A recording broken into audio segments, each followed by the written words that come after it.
Halo, selamat datang di channel Siasat TV News. Jangan lupa like, komen, subscribe dan share video ini ke teman-temanmu ya.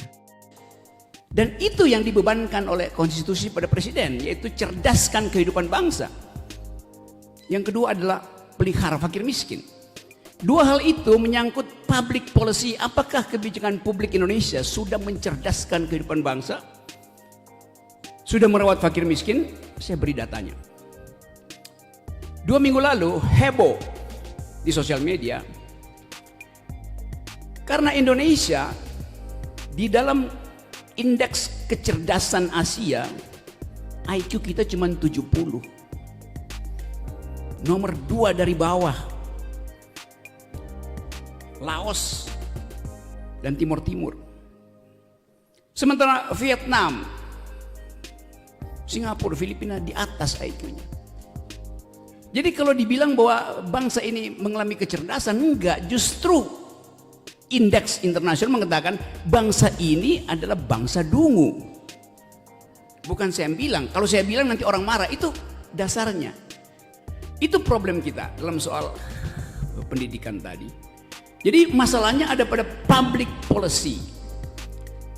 Kalau dikatakan bahwa Pak Jokowi sering katakan Indonesia negara yang sudah maju, bahkan selama Covid tumbuh. Grafik kedua juga kira-kira sebulan lalu diperlihatkan bahwa Indonesia adalah bagian dari 100 negara miskin di dunia. Artinya nggak berhasil pembangunan. Dan mutu itu yang hilang dari percakapan publik.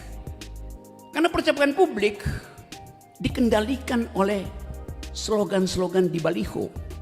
Saya nyupir sendiri dari Jakarta kemarin, balihonya macam-macam, segala macam toko ada di sepanjang Sukabumi. Partai begitu, baliho besar-besar, wajahnya besar, tapi saya nggak tahu otaknya besar apa kecil itu. Karena pemimpin diuji pikirannya, bukan diuji wajahnya, bukan dikenali wajahnya, diuji pikirannya. Kita nggak mungkin mengetahui isi pikiran pemimpin kalau dia nggak datang di sini bertengkar dengan wali kota, bertengkar dengan rektor di forum akademik. Mulut dikendalikan oleh akal, akal dikendalikan oleh hati. Mulut dan otak itu dua organ fisiologis. Saya bisa bedah otak saya bisa rapikan mulut saya. Tetapi ada orang Perancis bilang, ada otak di dada yang tidak dimengerti oleh otak di kepala. Itu namanya batin. Kolbu dalam bahasa Islam. Kolbu itu tak terbaca, tak terlihat, tapi dia mengendalikan kebersihan politik. Jadi kalau mulut kita gagal diperintah oleh akal, itu artinya akal gagal belajar dari kolbu. Tadi pagi saya baca 2 berita. Berita pertama adalah jatuhnya harga saham Gojek Tokopedia. Sesuatu yang dibangga-banggakan setahun lalu bahkan oleh Pak Jokowi, bahwa generasi muda Indonesia akan kompetisi di wilayah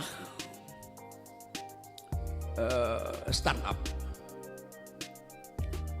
Jadi diandalkan bahwa perusahaan-perusahaan startup ini yang berbasis teknologi akan masuk ke Indonesia dan akan dikerubuti oleh pikiran milenial.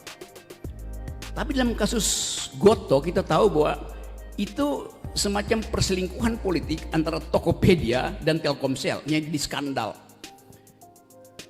2 hari lalu saya baca sahamnya naik.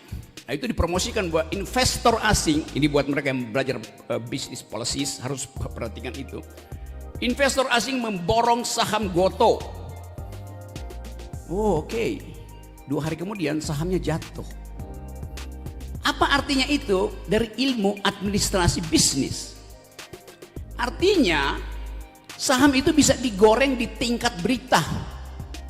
Sekarang kita tanya, siapa yang menguasai peralatan pemberitaan di Indonesia? Ya mereka juga. Jadi kalau kita bicara tadi tentang apa sebetulnya ilmu yang disebut sebagai business policy, yaitu menghubungkan antara market rationality dan spekulasi-spekulasi para short termis. Short termis itu pemain kapital yang hanya ingin dapat gain, ambil untung lalu kabur tuh. Itu yang terjadi pada saham-saham Gotoh tadi tuh. Jadi soalnya saham itu saham blue chip, padahal itu saham sampah. Digoreng-goreng supaya orang beli lalu kabur. Itu yang terjadi di dunia sekarang, bahwa banyak investor yang akhirnya melihat Indonesia tidak ada potensi untuk tumbuh lalu dia kabur.